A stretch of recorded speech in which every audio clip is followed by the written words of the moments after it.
أعوذ بالله من الشيطان الرجيم بسم الله الرحمن الرحيم الحمد لله رب العالمين الرحمن الرحيم مالك يوم الدين إياك نعبد وإياك نستعين اهدنا الصراط المستقيم صراط الذين أنعمت عليهم غير المغضوب عليهم ولا الضالين জোরগণ আমিন। প্রিয় ভাইরা, সূরাতুল ফাতিহা তেলাওয়াত করেছি। এর মধ্যে আছে 113টা হরফ, 113টি অক্ষর, আর আমরা প্রত্যেক অক্ষরের বিনিময়ে পেয়েছি 10 নেকি, কমপক্ষে। তো 113কে 10 দিয়ে গুণ দিলে যা পাওয়া যায় সেই পরিমাণ আমল নেকি আল্লাহ পাক আমাদের আমলনামায় দিয়ে দিয়েছেন। জোরে আল্লাহু আকবার। পৃথিবীর অন্য কোন কিতাব তেলাওয়াত করলে পড়লে কি এরকম নেকি পাওয়ার গ্যারান্টি যুক্ত কথা আছে? নাই। কোরআন হচ্ছে সেই কিতাব যেটা ধরলেও সওয়াব, পড়লেও সওয়াব, বুকে নিলেও বুকটা গরম হয়ে যায়। আমরা গতকাল দেখেছি ফিলিস্তিনের জমিনে ইসরায়েলি মানুষরূপী কুকুর বাহিনীগুলি আল্লাহর কোরআনকে এভাবে হাতে নিয়ে চিরে চিরে টুকরো করে তারপর পায়ের তলে দিয়ে মথিত করছে। জোরে বলেন নাউজুবিল্লাহ। আমি এটা দেখে আস্তাগফিরুল্লাহ তো পড়েছি, আর আমার ধারণা সেটি জন্মেছে যে যারা আল্লাহর কোরআনকে চিরে টুকরো টুকরো করেছে, ওরা কোরআনকে চিরে চিরে টুকরা করে নাই, ওদের তাকদীরকে ঠিক চিরে চিরে টুকরা টুকরা করে ফেলেছে। জোরে ঠিক কিনা? আজ না হয় কাল, কাল না হয় পরশু, কয়েক সময়ের ব্যবধানে ইনশাআল্লাহ ইসরায়েল এই পৃথিবীর জমিন থেকে নিশ্চিহ্ন হয়ে যাবে ইনশাআল্লাহ। ফিলিস্তিনের জমিনে কালেমার পতাকা উড়বে, আগে রক্ত ঝরবে, ভিত মজবুত হবে, এটার উপরে পরে বিজয়ের ইমারত গড়ে উঠবে ইনশাআল্লাহ। এতে কোনো সন্দেহ নাই, কারণ তারা কোরআনের গায়ে হাত দিয়েছে। আল্লাহ কি ছেড়ে দিবেন? অবশ্যই না। আজ না হয় কাল এটার একটি সমাধান আসবে ইনশাআল্লাহ। প্রিয় বন্ধুগণ, তো আল্লাহ তাআলা এই সূরা ফাতিহার ভিতরে বলছেন আলহামদুলিল্লাহি রাব্বিল আলামিন, যাবতীয় প্রশংসা, গুণকীর্তন, তাসবিহ ওই আল্লাহর জন্য যিনি সমগ্র জাহানের প্রতিপালক। সে আল্লাহকে আর রহমানের রহিম, তার সিফত বর্ণনা করা হচ্ছে। আর রহমান সিফত আউয়াল, আর রহিম সিফত সানি, তারকিব করতে গেলে সেইভাবে আসে। তো আল্লাহ পাকের সিফত, আল্লাহর গুণাবলী বর্ণনা করা হচ্ছে। তিনি দয়ালু, আর রহিম তিনি অসীম দয়ালু, যার দয়ার কোনো শেষ সীমানা নাই। মালিক ইয়াউমিদ্দিন, বিচার দিবসের মালিক। ইয়্যাকা না'বুদু ওয়া ইয়্যাকা নাস্তাঈন, আমরা তোমারই ইবাদত করি, তোমারই কাছে সাহায্য চাই। ইহদিনাস সিরাতাল মুস্তাকিম, আমাদেরকে সঠিক পথ দেখাও, আর সঠিক পথের উপর ইস্তিকামাত রাখো, সুপ্রতিষ্ঠিত রাখো। সিরাতাল্লাযীনা আন'আমতা আলাইহিম, তাদের পথে পরিচালিত করো, তাদের পথ দেখাও যারা তোমার থেকে পুরস্কার প্রাপ্ত। জোরে বলেন সুবহানাল্লাহ। এরা কারা? পুরস্কার প্রাপ্ত কারা? পুরস্কার প্রাপ্ত হচ্ছে নবীজি, সিদ্দিকিন, শুহাদা, সালেহিন। এই 4 প্রকার লোকেরা নিয়ামত প্রাপ্ত। আল্লাহ তুমি আমাদেরকে তাদের পথ দেখাও। গায়রিল মাগদুবি আলাইহিম ওয়ালাদ-দাল্লিন, তাদের পথে নয় যারা গজব প্রাপ্ত আর যারা পথভ্রষ্ট। এবারে জোরে সোরে বলেন আমিন। তো আল্লাহ তাআলা তিনি বলছেন সব প্রশংসা আল্লাহর জন্য, রব্বিল আলামিন, তিনি সমগ্র জাহানের রব।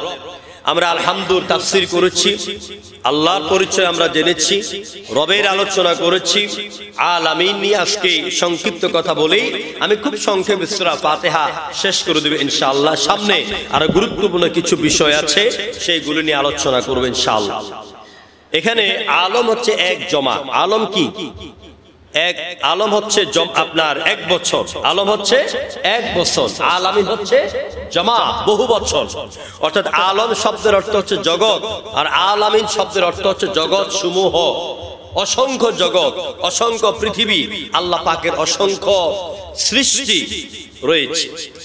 আল্লাহ শুধু আমাদের বিজ্ঞানীদের ধারণা অনুযায়ী 13 লক্ষ মিলিয়ন আলোকবর্ষের এই পৃথিবীর রব তিনি নন, বরং তাফসিরে কাশফে এসেছে এইরকম পৃথিবীর মতন আরো 80,000 আলম রয়েছে, জগৎ রয়েছে। দরকার আল্লাহু আকবার।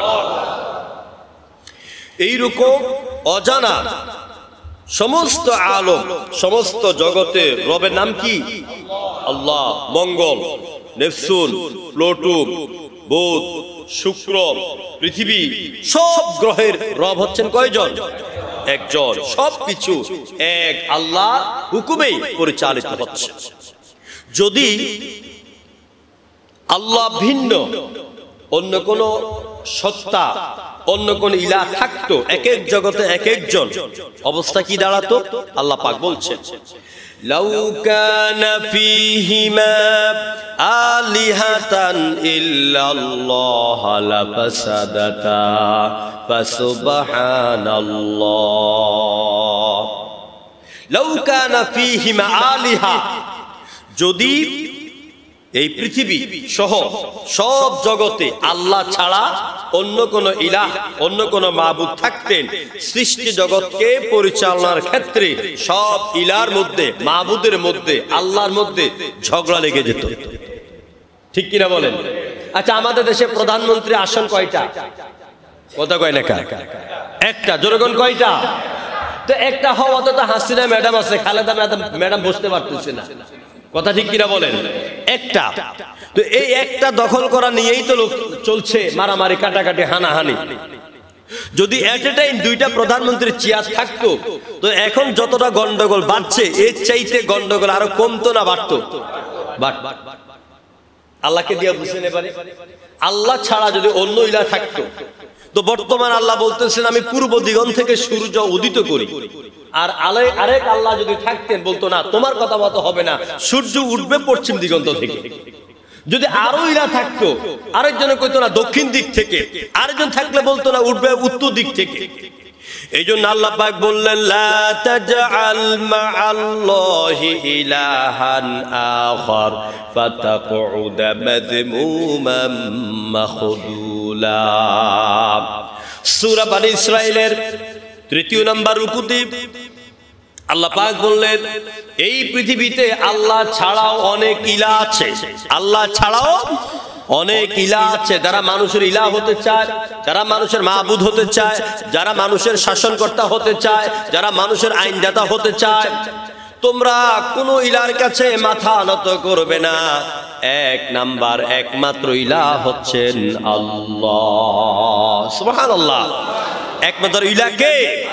তাহলে সমগ্র জাহানের ইলাহ কে? সমগ্র জাহানের প্রতিপালক কে? সমগ্র জাহানের শাসনকর্তাকে। এটা মনে প্রাণে বিশ্বাস করতে হবে। আমি এখন বৈজ্ঞানিক দৃষ্টিকোণ থেকে আল আমিনের ব্যাখ্যা দিতে গেলে দেরি হয়ে যাবে, আমি সেই দিকে যাব না। আমরা সে আল্লাহর প্রশংসা করব যিনি সমগ্র জাহানের প্রতিপালক এবং সমগ্র জাহানের পরিচালক। সুবহানাল্লাহ। এবারে আসুন, আল্লাহ পাক বলছেন দ্বিতীয় আয়াতে সূরা ফাতিহা, আর রহমানির রহিম। আর রহমান তিনি দয়ালু, আর রহিম তিনি অসীম দয়ালু। এই রহমান শব্দটি আর রাহিম শব্দটি দুভাবে বিভক্ত। রহমান শব্দটির কার্যকারিতা পৃথিবীবাসীর জন্য, আর রাহিম শব্দটির কার্যকারিতা হবে আখিরাত। রাহিম শব্দটির অর্থ, ব্যাখ্যা এবং তার কার্যকারিতা শুধুমাত্র কিয়ামতের দিন মুমিনদের জন্য আল্লাহ পাক ব্যবহার করবেন, গ্রহণ করবেন। সেদিন শুধু রাহিম শব্দের যে গুণাবলী, অসীম দয়ালু, এই দয়া আল্লাহ পাক শুধু মুমিনদের উপরেই কিয়ামতের দিন হাসরের মাঠে প্রয়োগ করবেন। কাফেররা, মুশরিকেরা, খোদাদ্রোহীরা, কোরআন বিরোধীরা, ইসলাম বিরোধীরা, আলেম বিরোধীরা এই রাহিম শব্দের আওতায় আসবে না। আর রহমান শব্দটি পৃথিবীতে হিন্দু, খ্রিস্টান, বৌদ্ধ, মুসলমান সব জাতির জন্য সমানভাবে আল্লাহ পাক এটি প্রয়োগ করছেন। প্রিয় বন্ধুগণ, রহমান শব্দটি যদি শুধুমাত্র মুসলমানদের জন্য কার্যকরী হতো, তাহলে আল্লাহ পাক এই পৃথিবীর একজন হিন্দু, খ্রিস্টান, বৌদ্ধ, খোদাদ্রোহী তাদের উপরে তাদেরকে এক বেলাও আল্লাহ খাওয়াতেন না, তাদেরকে এক বেলাও আল্লাহ খাওয়াতেন না। আচ্ছা, আপনাদের কাছে প্রশ্ন, যে আল্লাহ পাক কি আমাদেরকে নামাজ পড়াবার জন্য বানাইছেন? বলেন। আল্লাহ পাক শুধু আমাদেরকে নামাজ পড়াবার জন্য বানান নাই, আল্লাহ পাক শুধু আমাদেরকে রোজা রাখার জন্য বানান নাই, আল্লাহ পাক শুধু আমাদেরকে যাকাত দেওয়ার জন্য বানান নাই, আল্লাহ পাক শুধু আমাদেরকে হজ দেওয়ার জন্য বানান নাই, আল্লাহ নামাজের জন্য বানান নাই। যদি আল্লাহ পাক শুধু আমাদেরকে নামাজ পড়ার জন্য বানাতেন, তাহলে যারা নামাজ পড়ে না তাদেরকে এক বেলাও আল্লাহ খাওয়াতেন না। যারা রমজান মাসে রোজা রাখে না ওদেরকেও আল্লাহ পাক এক বেলা খাওয়াতেন। যাদের অঢেল সম্পদ আছে, যাকাত দেয় না, এদের সব সম্পদ আল্লাহ কেড়ে নিতেন। তাহলে ভালো করে বুঝেন, মাথা কাটাইয়া, আল্লাহ নামাজের জন্য বানান নাই, রোজার জন্য বানান নাই, হজের জন্য বানান নাই, যাকাত দেওয়ার জন্য বানান নাই। তো আল্লাহ কেন বানিয়েছেন? আল্লাহ পাক বানিয়েছেন, মা খালাকাতুল জিন্না ওয়াল ইনসা ইল্লা লিয়াবুদুন। আমি মানুষ আর জিনকে শুধুমাত্র, কেবলমাত্র, একমাত্র আমার ইবাদতের জন্য বানিয়েছি। এখন আল্লাহ তো বলতে পারতেন, মা খালাকাতুল জিন্না ওয়াল ইনসা ইল্লাল মুসাল্লিন ইল্লাস সাইমিন ইল্লাজ যাকাত। এরকম আল্লাহ বলতে পারতেন যে যাকাত আদায় করা ছাড়া, নামাজ আদায়কারী ছাড়া আমি মানুষকে আর জিনকে কোনো কারণে বানাইনি। তাহলে আল্লাহ বলছেন যে মা খালাকাতুল জিন্না ওয়াল ইনসা ইল্লা লিয়াবুদুন, আমার ইবাদত এর উদ্দেশ্য ছাড়া বান্দাকে, বান্দিকে, অন্যান্য জাতিকে আমি আল্লাহ বানাইনি। তাহলে ইবাদতটা কি? শুধু নামাজের নাম কি ইবাদত? কথা বলা বুঝছেন না? নামাজের নাম কি ইবাদত? রোজার নাম কি ইবাদত? যাকাত দেওয়ার নাম কি ইবাদত? শুধু পর্দা করার নাম কি ইবাদত? ইবাদত হচ্ছে একটা বৃক্ষ। ইবাদত কি? এটা বৃক্ষের নাম, এটা গাছের নাম, বিশাল একটা বট গাছের নাম ইবাদত। সেই বট গাছে শাখা প্রশাখা, ঢাল ফালা আছে নাকি নাই? আছে। এক এক ঢালার মধ্যে এক এক বট ধরে, এক এক আম গাছের ঢালে এক এক আম ধরে, এভাবে লিচু গাছের বিভিন্ন ঢালায় লিচু ধরে। ঠিক ইবাদত হচ্ছে একটা বৃক্ষের নাম, আর এর বিভিন্ন ঢাল ফালা আছে। এক ঢালের নাম নামাজ, এক ঢালের নাম রোজা, এক ঢালের নাম যাকাত, এক ঢালের নাম পর্দা, এক ঢালের নাম হালাল খাও, এক ঢালের নাম হারাম খাইও না। এভাবে প্রত্যেকটি ঢাল ফালা মিল্লা একটা বৃক্ষ। ওই গোটা বৃক্ষের জন্যই আল্লাহ পাক মানুষকে বানিয়েছে।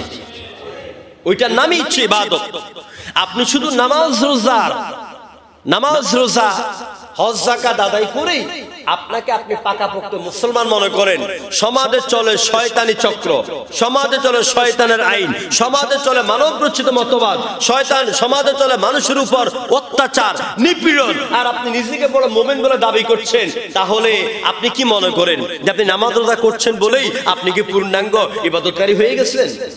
আপনি শুধু এই ইবাদত নামের বৃক্ষের কোন একটা ঢাল ফালাকে আপনি যত্ন করেছেন, নামাজ পড়ে, রোজা রেখে একটা ঢালাকে যত্ন করেছেন, পর্দা করে একটা ঢালাকে যত্ন করেছেন।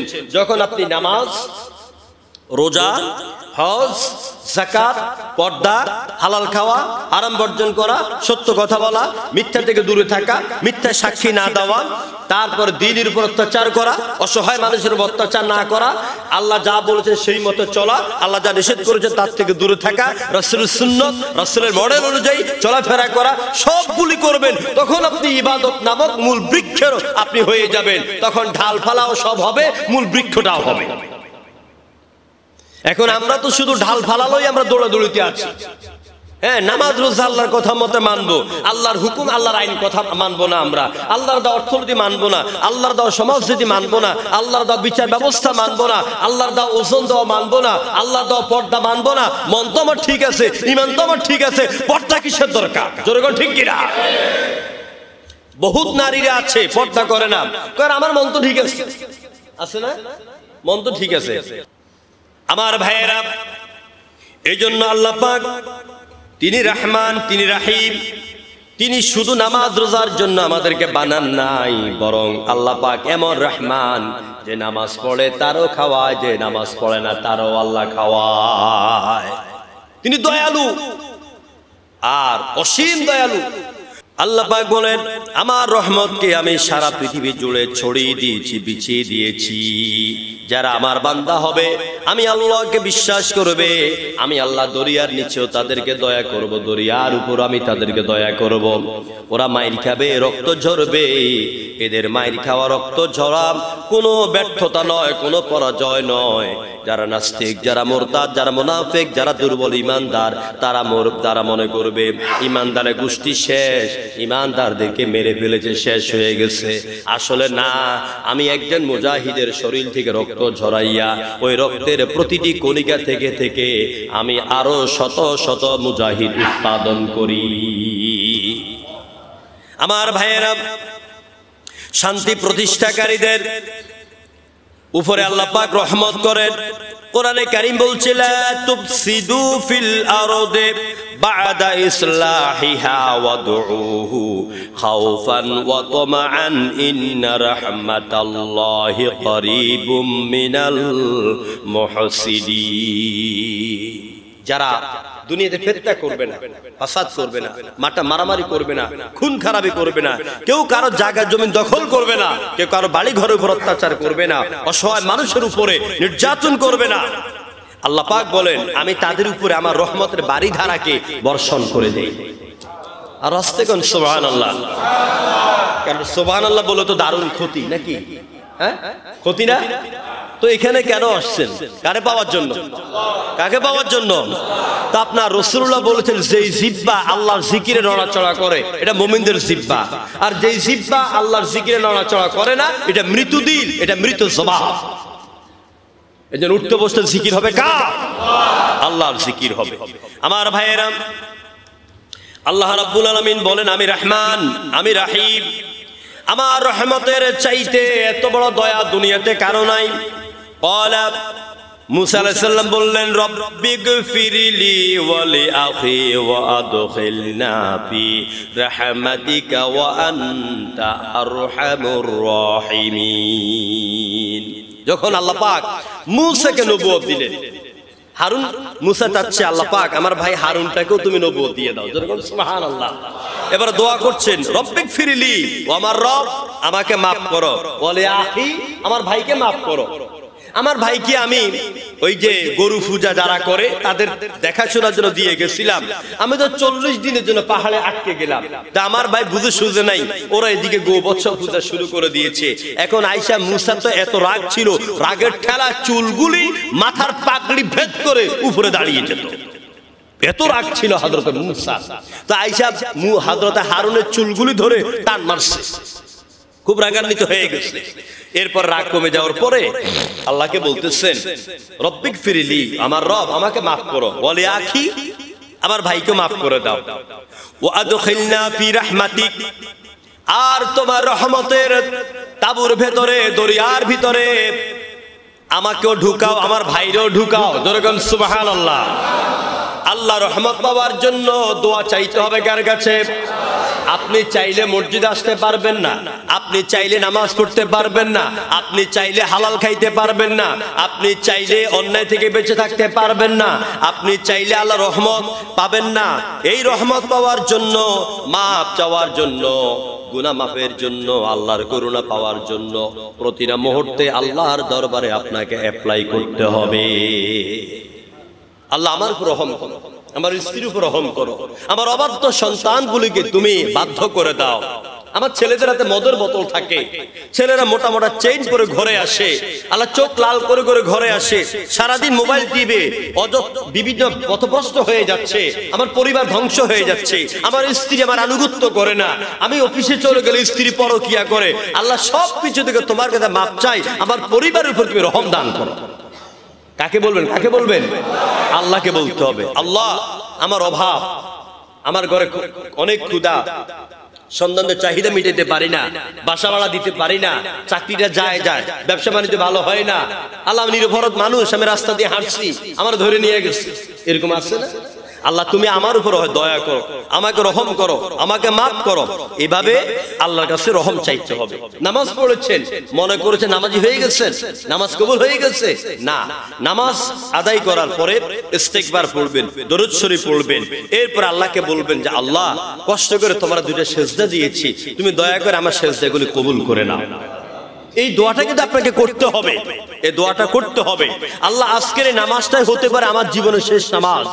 আমি হয়তো এখন জুমা পড়েছি, আমি আসর পড়তে পারবো না, আমার জুমার নামাজের পরে আমার কক্সবাজারের প্রোগ্রাম, আমি বিমানে চলে যাব, আমি যাব, আমি যেতে পারবো কিনা এটা কে জানেন? কে জানেন? আমি তৌফিক চাইবো কার কাছে? আল্লাহর কাছে। এই জন্য সব কিছুর জন্য, রহমতের জন্য, ভালোর জন্য, কল্যাণের জন্য বলতে হবে কাকে? মূসা আলাইহিস সালাম আমাদেরকে সেই পদ্ধতিটাই শিখাচ্ছেন, তুমি আমাকে, আমার ভাইকে রহমতের চাদরে ঢুকাও, কারণ তুমি হচ্ছ আরহামুর রাহিমিন, দয়ার দয়াশীল। জোরে করে আল্লাহু আকবার। যে দয়ার কোনো শেষ নাই। আল্লাহ পাক তিনি সবচেয়ে বড় দয়ালু। পৃথিবীতে মানুষকে আল্লাহ পাক অনেক কিছু দিয়ে দয়া করেছেন। যেমন আমাকে আপনাকে দুইটা হাত দিয়ে দয়া করেছে। এই যে আমাদের একজন ভাই রফিকুল ইসলাম, যিনি আজকে আইছে, আলহামদুলিল্লাহ ছেড়ে দিছে, আলহামদুলিল্লাহ। তো তার দুইটা হাত নাই, তার দুইটা হাত নাই। এখন আপনার আমার দুইটা হাত আছে, আর ওনার দুইটা হাত নাই, এক সমান? উনি আমাকে প্রায় বলতেন, হুজুর এই মসজিদের বাথরুমে বদনা দিয়ে সুসু করার ব্যবস্থাটা নাই, আমি জন্য মসজিদে আসতে পারতেছি না। পরে আমি আমার সম্মানিত আমাদের মুরব্বী ইঞ্জিনিয়ার কামাল সাহেবকে বললাম, সভাপতি সাহেবকে বললাম, তারা একটা ব্যবস্থা করেছেন, একটা কল। তো এখন এই দুইটা হাত না থাকলে আপনি পারবেন না কোনো কাজ করতে, পারতেছে না দুমুঠু খেতে। এই দুইটা হাত না থাকাতে আপনার সন্তানদেরকে আপনি জড়িয়ে ধরতে পারছেন না, আপনার স্ত্রীকে আদর করতে পারছেন না, আপনি আল্লাহ পাকের একটা সুন্দর সৃষ্টিকে স্পর্শ করতে পারছেন না।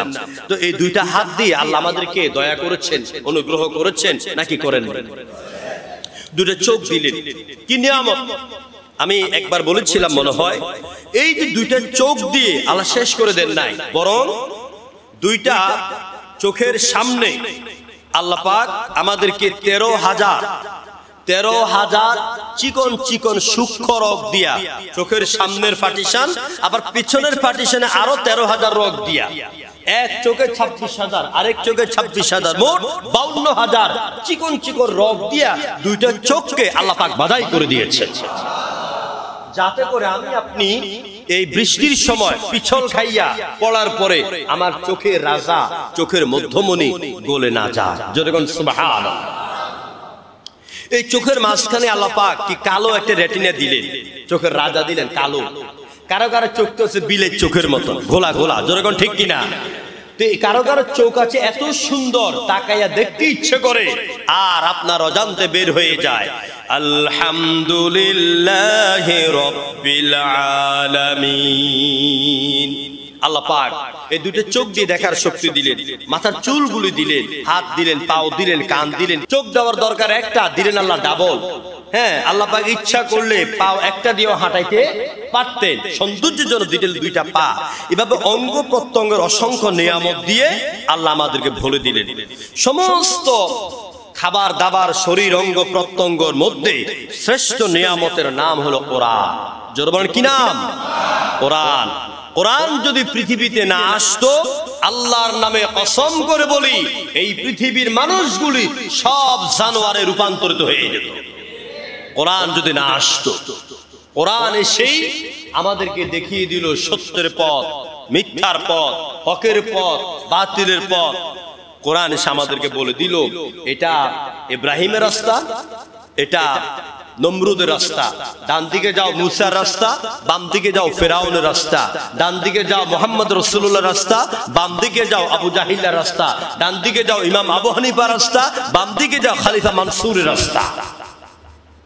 কোরআন এসে আমাদেরকে সত্যের পথ দেখিয়ে দিল।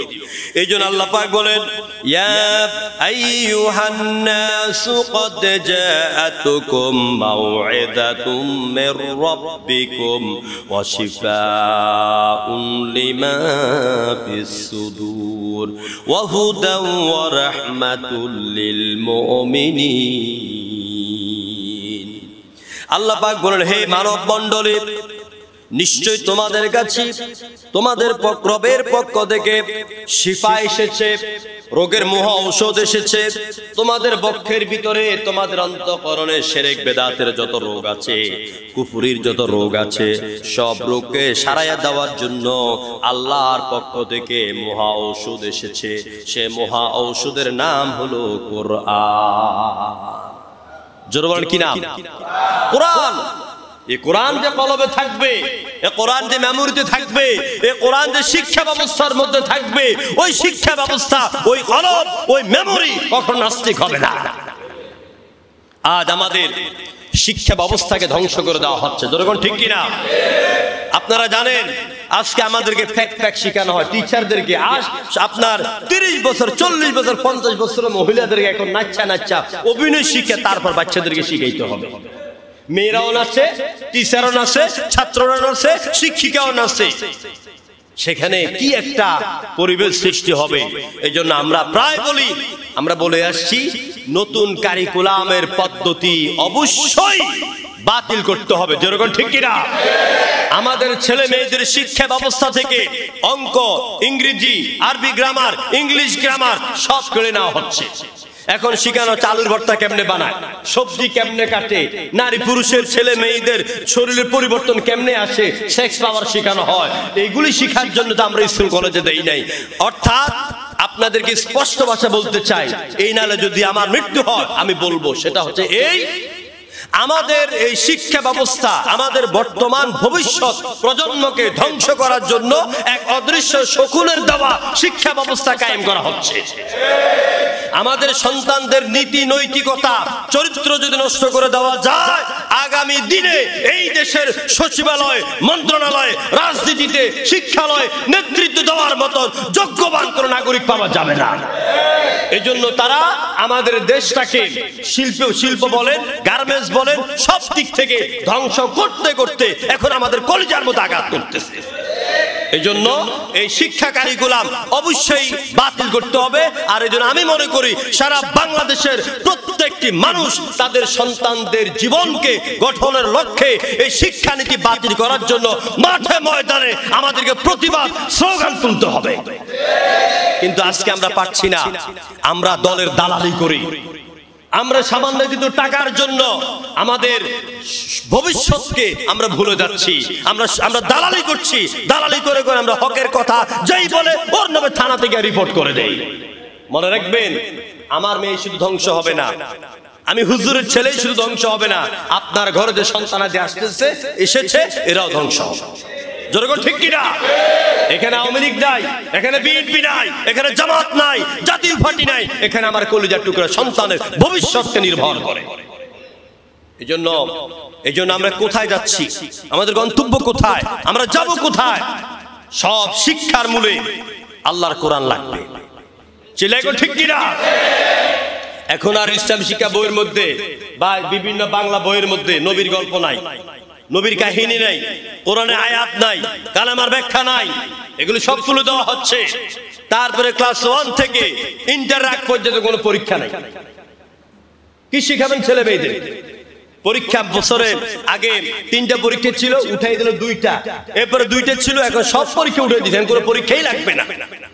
অথচ পরীক্ষার এক অর্থ হলো নিজের মানকে ডেভেলপ করা, নিজের মানকে উন্নয়ন করা। তো পরীক্ষা যদি না হয়, ছেলে মেয়েরা তো পড়ার প্রতি কোনো গুরুত্বই থাকবে না। এরপর আবার চিন্তা করতে যে কিন্ডারগার্টেন সব বন্ধ করে দিবে, সব কিন্ডারগার্টেন বন্ধ করে দিবে। বিভিন্ন পরিকল্পনা আসতেছে, জাতি ঘুমিয়ে আছেন, কেউ কেউ সুবিধা ভোগ করতেছেন, এলাকার ইউনিয়ন নেতা, সভাপতি আনতেছেন, খাইতেছেন, মনে করবেন এটা আপনারই সুখ, কিন্তু জাতি এবং দেশ ধ্বংসের পথে। আজকে যারাই এই ধরনের কথা বলে ওইসব আলেমদেরকে গ্রেফতার করা হয়। জনগণ ঠিক কিনা? আর রহমানির রহিম, এই দয়ার সাগরে আমাদেরকে ভাসতে হবে। দয়া হবে কার? দয়া চাইবে কার কাছে? আল্লাহর মতন দয়ালু কেউ কি আছে?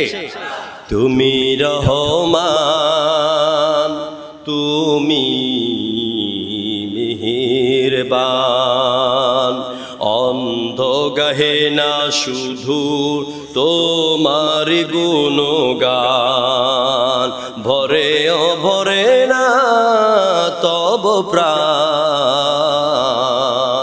তুমি রহমান, তুমি মেহেরবান, কখনো তোমাকে যদি ভুলি,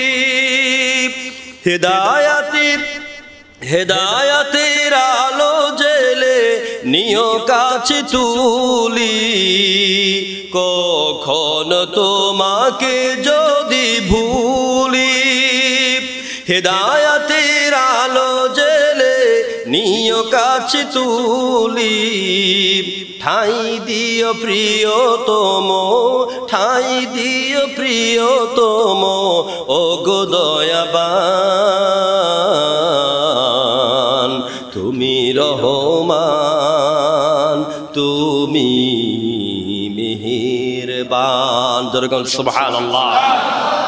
আল্লাহর দয়ার কথা পৃথিবীর সবাই জানে, মানুষে বুঝে না। যেরকম ঠিক কিনা? আমার রবের দয়ার কথা গাছ গাছালি জানে, চাঁদ সূরজ ওই আগের মতো নিয়মে কানুন মানে। আমার রবের দয়ার কথা গাছ গাছালি জানে, চাঁদ সূরজ ওই আগের মতন নিয়মে কানুন মানে। বর্ষাকালে বেলে ব্যাং, বর্ষাকালে বিলের ডোবায় হাজারে কোলা ব্যাং, কার নামে সে গেয়ে উঠে ঘ্যাঙ্গরে ঘ্যাঙ্গরে ঘ্যাং। যেরকম ঠিক কিনা? ব্যাঙ্গে কয় ঘ্যাঙ্গো গ্যাং, আমরা বুঝি ঘ্যাঙ্গর গ্যাং, আসলে ব্যাঙ্গে কয় সুবহানাল্লাহ, আলহামদুলিল্লাহ, আল্লাহু আকবার। সবকিছু আল্লাহ পাকের প্রশংসা করছে। আর রহমানির রহিম, এই আয়াতের আলোকে আমরা যেন এই শিক্ষা গ্রহণ করতে পারি যে আল্লাহ তাআলা দয়া, অক্সিজেন গ্রহণ করি, কার্বন ডাই অক্সাইড আমরা ত্যাগ করি, যে আল্লাহ আমাদেরকে বাঁচিয়ে রেখেছেন, যে আল্লাহ আমার খাবারের ব্যবস্থা রেখেছেন, যে আল্লাহ আমার নিরাপত্তার ব্যবস্থা রেখেছেন, যে আল্লাহ আমাকে দেখার শক্তি দিয়েছেন, সে আল্লাহর দয়ার নিকট কৃতজ্ঞ হয়ে আমরা যেন আজীবন মৃত্যু পর্যন্ত 5 ওয়াক্ত নামাজ আদায় করতে পারি। আল্লাহ আমাদের সবাইকে তৌফিক দাও। জনগণ আমিন। আর রহমানির রহিম, এই রহমানের কার্যকারিতা দুনিয়াতে, আর রাহিমের কার্যকারিতা হবে পরকালে। আল্লাহ পাকের দয়ার প্রতি আমাদের পূর্ণ ঈমান আনার তৌফিক আল্লাহ আমাদেরকে দান করো। আমরা সবাই বলে আমিন।